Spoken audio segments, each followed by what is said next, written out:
Hello दोस्तों, welcome back to my channel Ashwam Gyan. I M Shiva Sharma और आज हम डिस्कस करेंगे इंग्लिश राइटिंग स्किल का बहुत इंपॉर्टेंट टॉपिक जॉब एप्लीकेशन।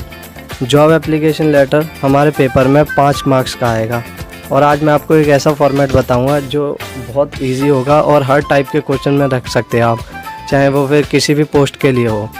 तो शुरू करते हैं आज का ज्ञानी सेशन।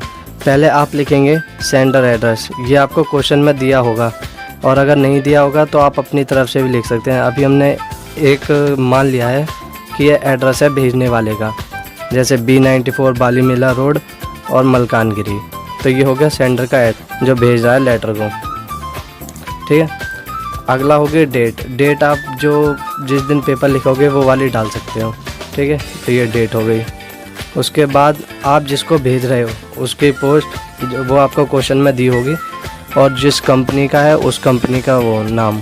अभी हमने XYZ कंपनी रख लिया, यहाँ पे कंपनी का नाम जो दिया होगा वो रख लेना है और जो उसका एड्रेस है जहाँ वो कंपनी है वो लिख लेनी है।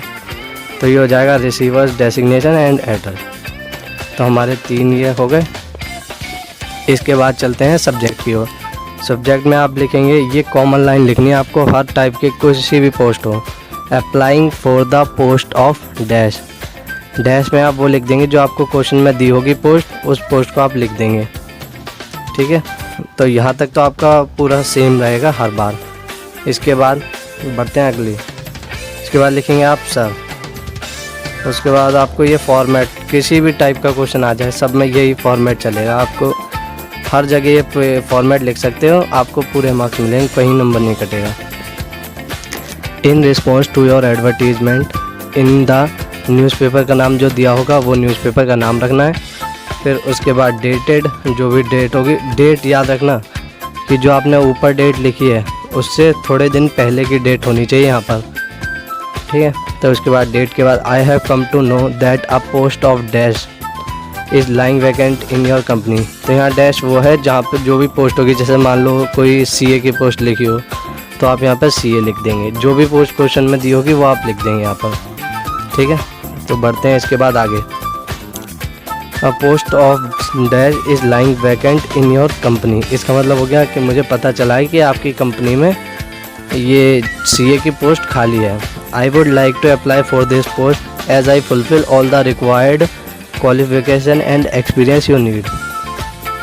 अब इसका मतलब समझिए। इसका मतलब है कि मैं इस पोस्ट के लिए अप्लाई करना चाहता हूँ क्योंकि मैं आपकी जितनी भी आपने क्वालिफ़िकेशन और एक्सपीरियंस मांगा है मैं उन सभी को पूरा कर रहा हूँ, इसलिए मैं आपकी इस पोस्ट के लिए अप्लाई करना चाहता हूँ, मैं इसके लिए एलिजिबल हूँ, ठीक है।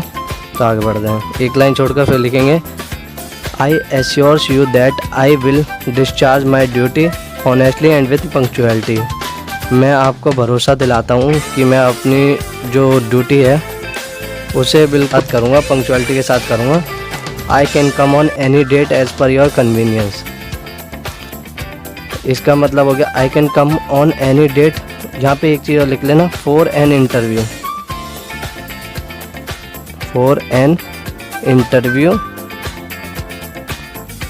As per your convenience. इसका मतलब हो गया मैं किसी भी डेट पर आ सकता हूँ, आपके अकॉर्डिंग, आपके शेड्यूल के अकॉर्डिंग आ सकता हूँ इंटरव्यू के लिए। With this letter I am enclosing my brief biodata.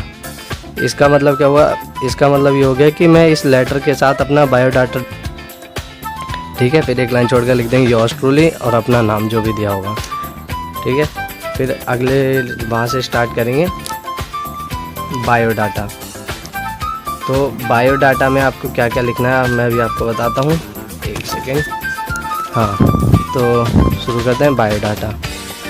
Biodata में सबसे पहले आपको अपना नाम लिखना है, फादर्स नेम लिखना है, एज लिखनी है, एड्रेस लिखना है, हॉबीज़ लिखनी है, अपनी कोई भी हॉबीज़ लिख देना। लैंग्वेजेस नोन ये ज़रूर लिखना है, इससे इंप्रेशन अच्छा पड़ता है।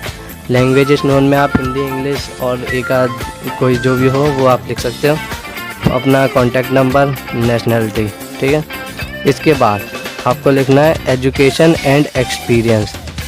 इसमें आपको अपनी सेकेंडरी एग्ज़ाम 10th के बारे में लिखना है कि आपने कहाँ से की, CBSE या किसी की, और किस स्टेट से की और कितनी %। फिर इसमें 12th के बारे में ऐसे ही।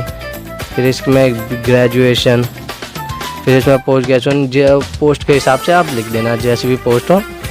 और इसी में आप लिख देना एक्सपीरियंस कि आपको कितने वर्ष का एक्सपीरियंस है। तो अगर एक्सपीरियंस मांगे क्वेश्चन में तो ही लिखना, वरना कोई ज़रूरी नहीं होता।